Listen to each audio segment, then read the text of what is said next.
Welcome to the Richard Blackaby Leadership Podcast, helping people take their leadership to the next level. Brought to you by Blackaby Ministries International.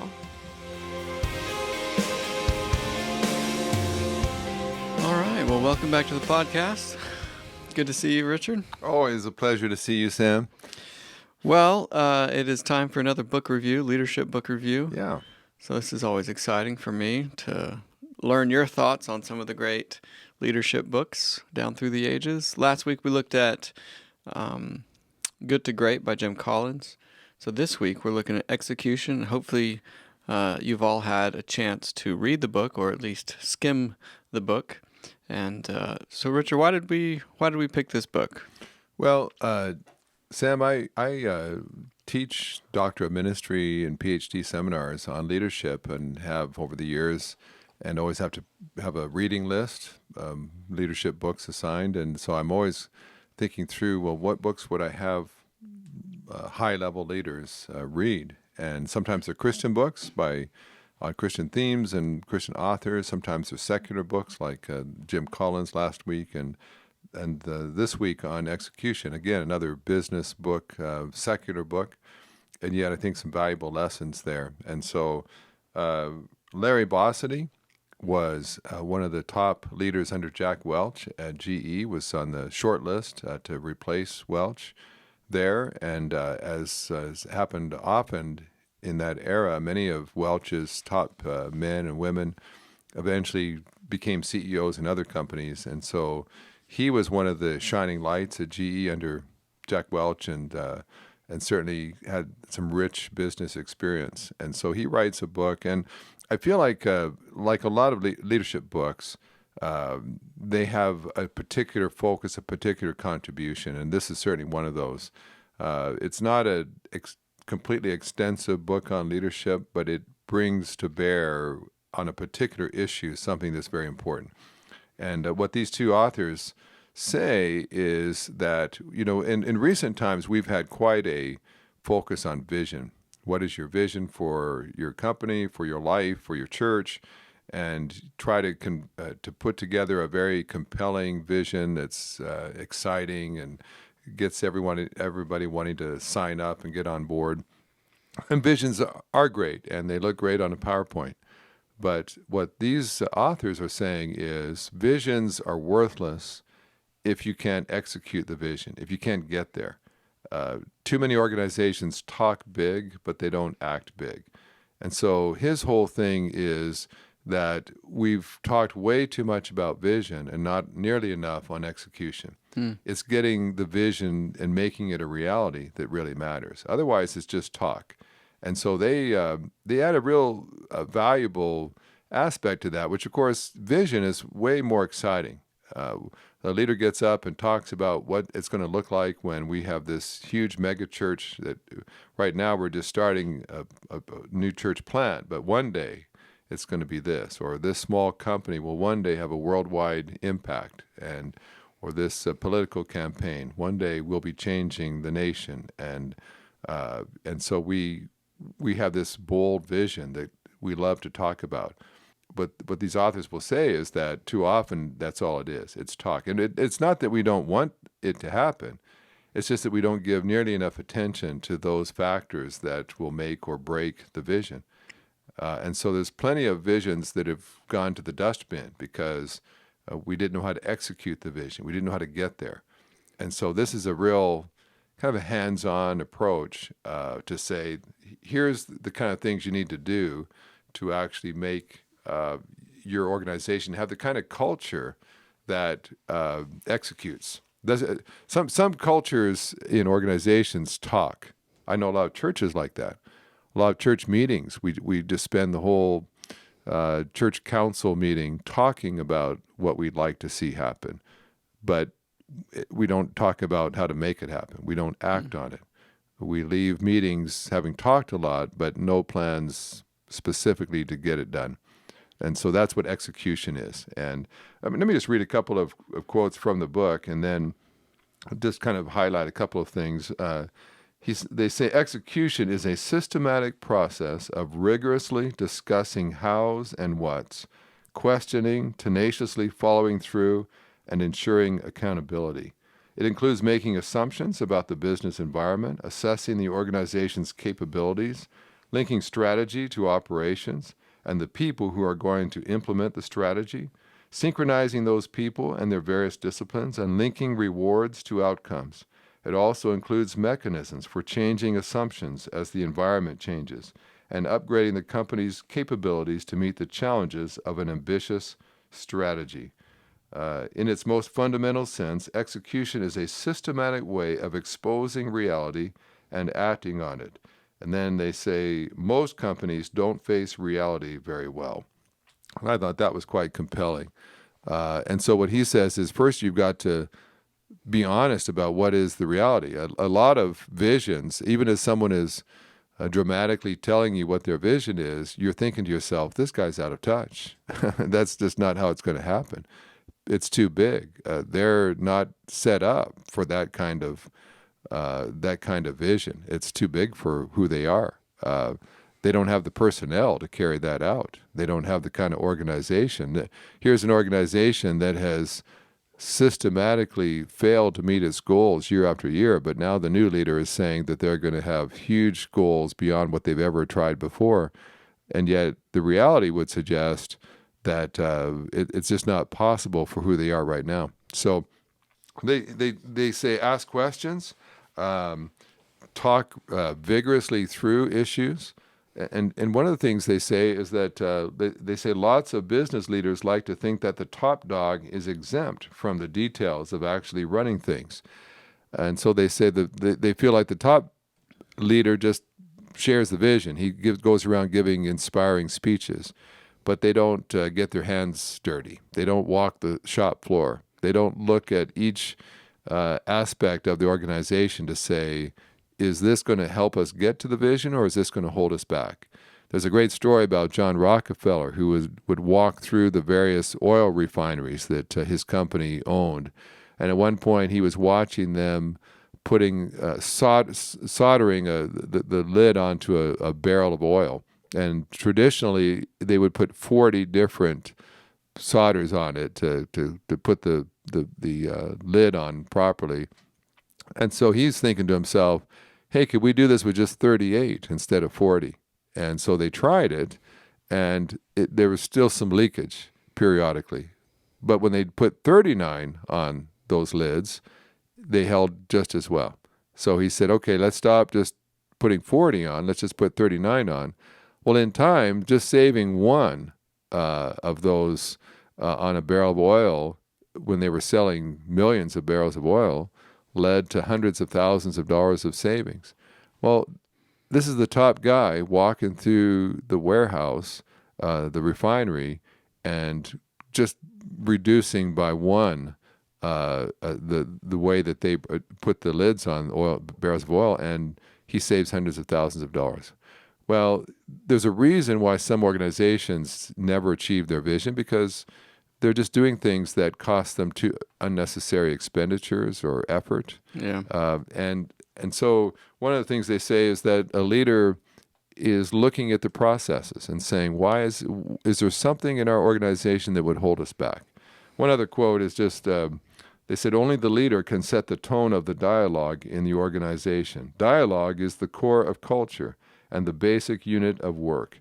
How people talk to each other absolutely determines how well the organization will function. And I think there's a lot of very practical focuses in this book that says a lot of leaders really don't know their organization very well. So, for instance, a pastor can say, well, our church is going to impact our neighborhood. But he doesn't really know his people. His people aren't in the neighborhood. They're maybe at the church in all their free time. They're not in the neighborhood. They don't have time to reach out to their neighbor because every night they're at a church meeting at the church building, or they've never been trained to be evangelistic. So this pastor has a great vision of his church being this missionary church, but maybe it's a pastor who wants his church to go around the world making disciples of all nations, but almost none of his church members have a passport. They're not equipped to travel. And so he wants his church to touch the nations, but they can't even get out of their own country. So wise leaders look at reality and say, what needs to change if we truly are going to be able to achieve these goals? How do you, as a leader, become good at executing? Well, there's several things I think that you need to do. One is you have to know your organization well. You have to walk the floor and you have to ask questions. Don't make assumptions. Talk to your people and find out, do we have the resources necessary? Do we have the people that we'll need to have? And look at the culture of your organization. There are cultures that just love to talk, that just love to make speeches. There are organizations that will have a 3-hour-long meeting of its leaders, and they'll walk away and absolutely nothing is going to be done. And so one of the areas I think particularly that leaders have to be sensitive to are meetings. I've been in those meetings. I'm sure you have too, Sam, where churches are notorious for this, where there's a whole lot of unnecessary talk that goes on. For instance, you go to a meeting and everybody around the table has to give a report on what they have or have not been doing. There's nothing worse than people reporting and taking 5 minutes to tell you that they didn't meet or do anything since the previous meeting. That's like the ultimate waste of time. And I've been in church business meetings where they did that. People came up, well, we didn't have time to meet last month. We're hoping to meet this coming month, and Bill was on vacation, and I was out and had an appendectomy, and so I didn't have time really to do what I'd hoped to do. But we're hoping next month perhaps to do more. And now you've just wasted everybody's time for the last 5 minutes to report you've done nothing. And so those kind of meetings where there's a whole lot of talk going on, but no actions. Or maybe they do identify a number of things that need to be done, but then the meeting ends and no one has been assigned to follow through. There's no follow-up.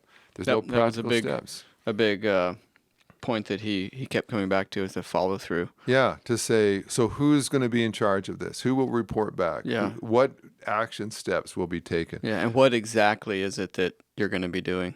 Yeah, and so we can measure that. So when we come back, there's accountability. We can say, okay, George, you were tasked with this. What did you find out? What did you do? If our listeners perhaps have never read anything by Patrick Lencioni, he has some great books on that. There's one of my favorites of his is called Death by Meeting. And somehow I'm not surprised that's a favorite. If you're not familiar with Lencioni, he writes parables. And so these are fictitious stories that illustrate key leadership issues. And so he's got some. There's another good one called The 5 Dysfunctions of a Team. And I've got 4 or 5 of his books. They're always entertaining, but they highlight very practical, relevant leadership issues. And so his whole parable about death by meeting is, I think, something every leader ought to read, where it talks about how to have an effective meeting, where there's follow-through, there's accountability, the time's not wasted.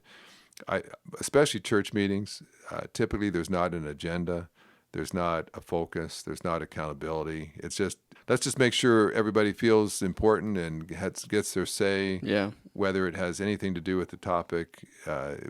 We've talked, we all feel, now we could have all just sent each other a quick group email and sent a report of our activities, but we had to have them all come to the church to verbally tell us those things and waste a whole bunch of time.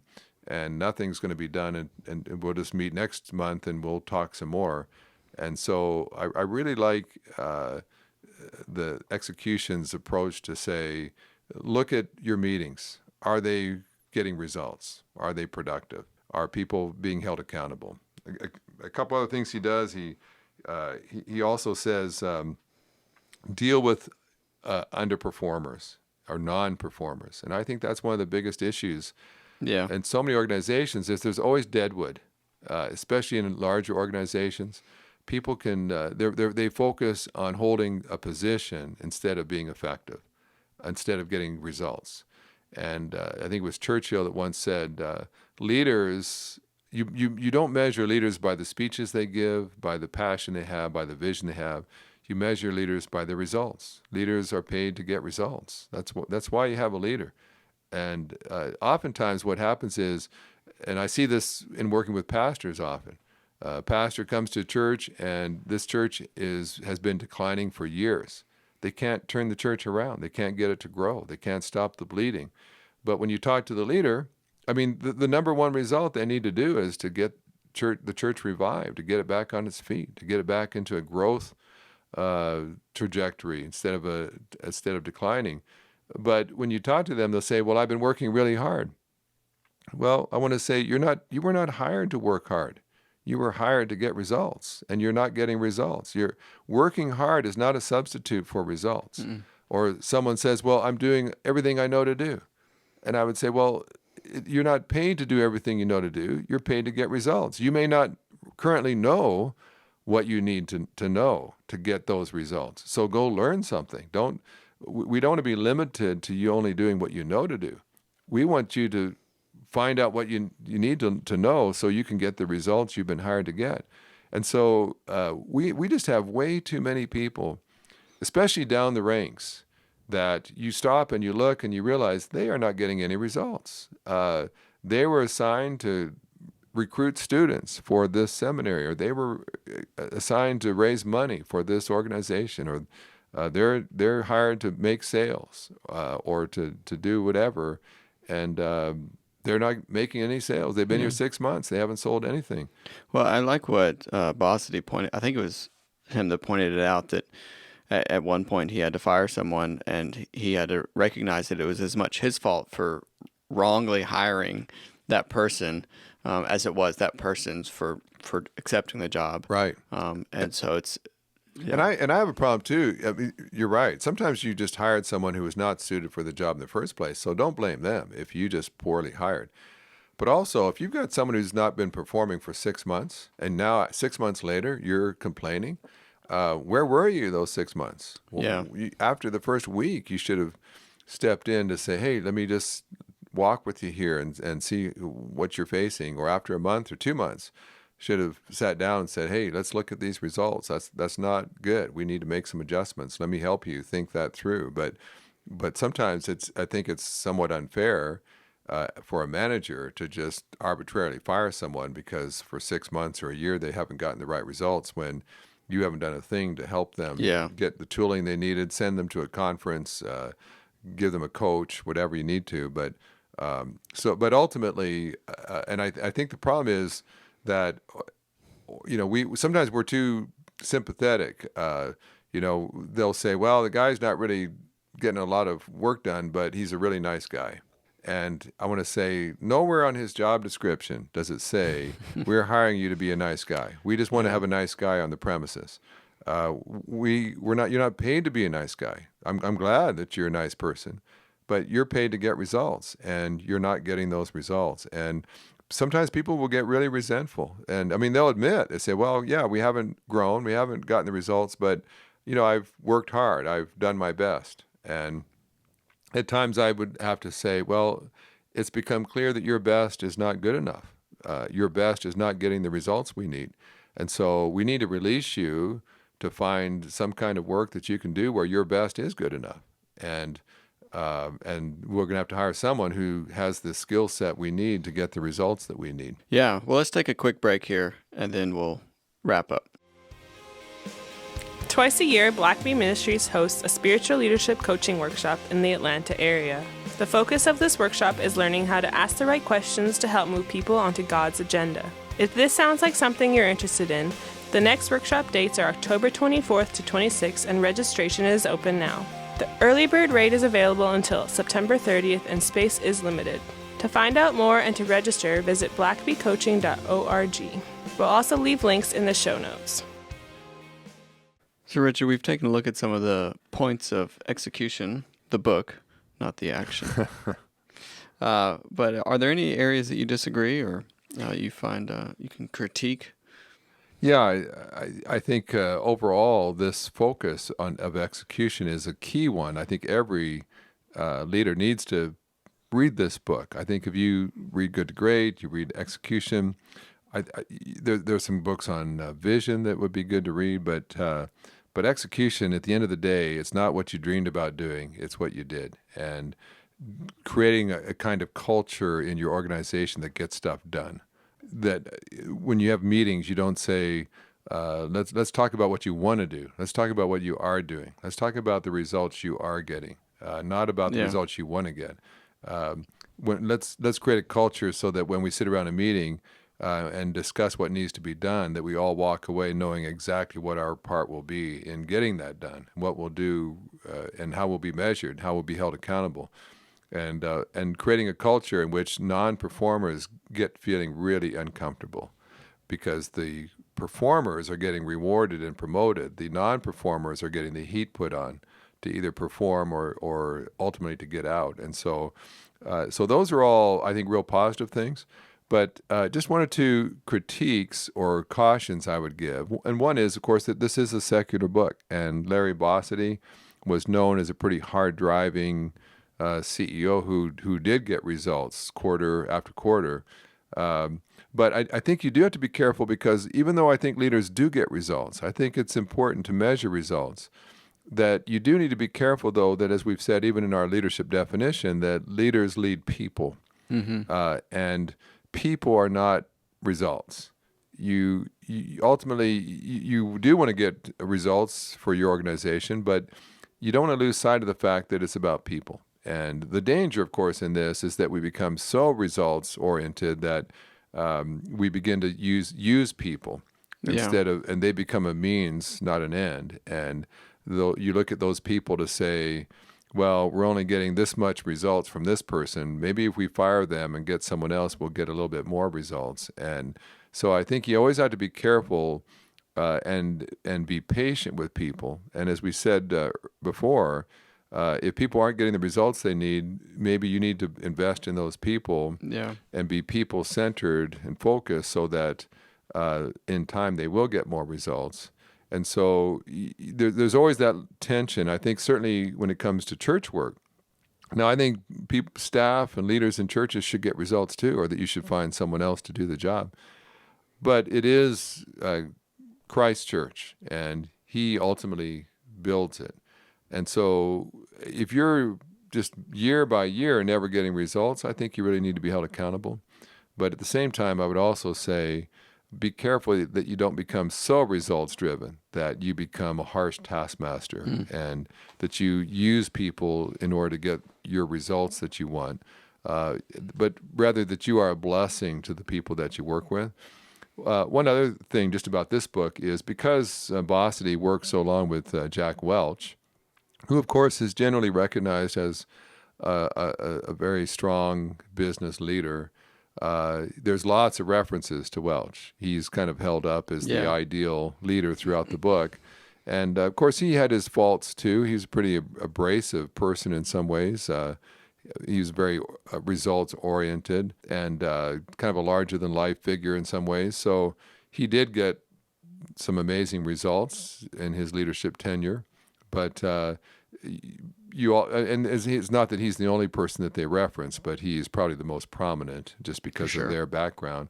And so, you could look at that as well, maybe as a small critique to say there's lots of other examples out there. And they do use some other examples, but it's definitely Welch dominated as far as that goes. And that's understandable. That's their experience that they had. But Welch also had his flaws, and I think they would acknowledge that, but he comes across pretty positively repeatedly throughout the book. So if you're not a Welch fan, then that may be a distraction. But overall, I think we live in an age where we can't afford not to execute. People don't want talk. They don't want bold, colorful visions. They want organizations that get results, and they're looking for leaders and who get results. And certainly, as a leader myself, if I'm going to hire somebody, I don't want someone who talks about it. I want someone who does it. Yeah. I once was interviewing for a professor to be a church planter, and a person came to my office, had a attractive resume, but he had developed a whole software program to help church planters and had written various articles in church planting magazines. The only problem was he'd never actually planted a church. And he could talk about results, but he'd never gotten those results. And I was reluctant to hire someone who could talk about results but not get them. Yeah. And oftentimes leaders need to just see through that to say, he's talking about results. He's talking about the results he'd like to get or that he expects to get. But I want to talk about actual results. And I think when you have that accountability and that kind of culture, you can become the organization that gets a lot of things done and does not make excuses for not getting things done. And so this is a helpful book. I think you have to read it and probably insert a little bit of grace in there. Yeah. He does talk about coaching people, that's an important aspect of coaching your people so that they can produce more results. So he's not just completely harsh in that regard. But it's a good book just to read through and then look at whatever you're leading, look at your own leadership and ask yourself, am I truly getting the results that my organization needs me to get, or am I making excuses? Am I explaining away a lack of results instead of making the adjustments I need so I actually get the results that my organization needs me to get? Yeah, and I think their background is in very large organizations, and so there's a lot of rigid structure.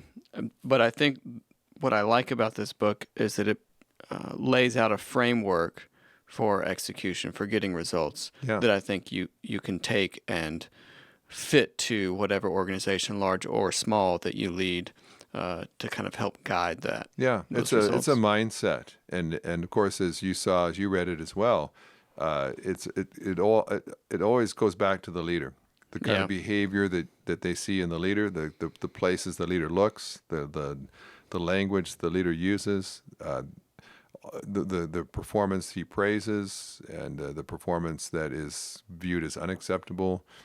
In time, that affects the culture, and you certainly want a culture of execution in whatever organization that you're in. Well, great. I hope this has been a helpful review of Execution by Larry Bossidy and Ram Charan, and hope you guys have enjoyed this and hopefully learned something and can apply it to your own leadership. Our next book review, Richard, what are we looking at next? Well, I thought we'd go with one more secular book. We'll get some Christian books in here as well, but I thought we'd go back to one of the classics. You know me, I like to go to the classics when I was just a young man myself. Churchill, anyone? Yeah, well, we could do that. But if you have read much in leadership, leadership theory did not begin with John Maxwell. It goes back a little further than that. You don't say.